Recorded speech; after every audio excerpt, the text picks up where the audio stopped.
एकादशीच्या उपवासाच्या फराळामध्ये जोपर्यंत दही, कोकमसार, साबुदाणा वडा, सुंठ साखर, मिरचीचा ठेचा, पेढा, बटाट्याचे चिप्स, उपवासाचे आप्पे आणि रताळ्याचे गुलाबजामुन हे सगळं असल्याशिवाय फराळ कंप्लीट होत नाही.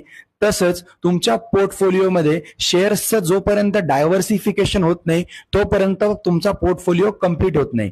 शेअर्सचं डायव्हर्सिफिकेशन म्हणजे वेगवेगळ्या सेक्टरचे थोडे थोडे शेअर्स तुम्ही जेव्हा घ्याल तेव्हा तुमच्या शेअर्सचं डायव्हर्सिफिकेशन होईल. त्यामुळे तुमचा पोर्टफोलिओ मजबूत बनवायचा असेल तर वेगवेगळ्या सेक्टरचे शेअर घ्या, शेअर डायव्हर्सिफिकेशन करा आणि या फराळासारखंच तुमच्या पोर्टफोलिओला सुद्धा मजबूत करा. तर मला आता कमेंटमध्ये कळवा की तुमच्या पोर्टफोलिओमध्ये कोणते कोणते शेअर्स आहेत आणि आज तुम्ही उपवासात काय काय खाल्लं ते. असेच व्हिडिओ पाहण्यासाठी व्हिडिओला लाईक, शेअर आणि मला जरूर फॉलो करा. थँक्यू.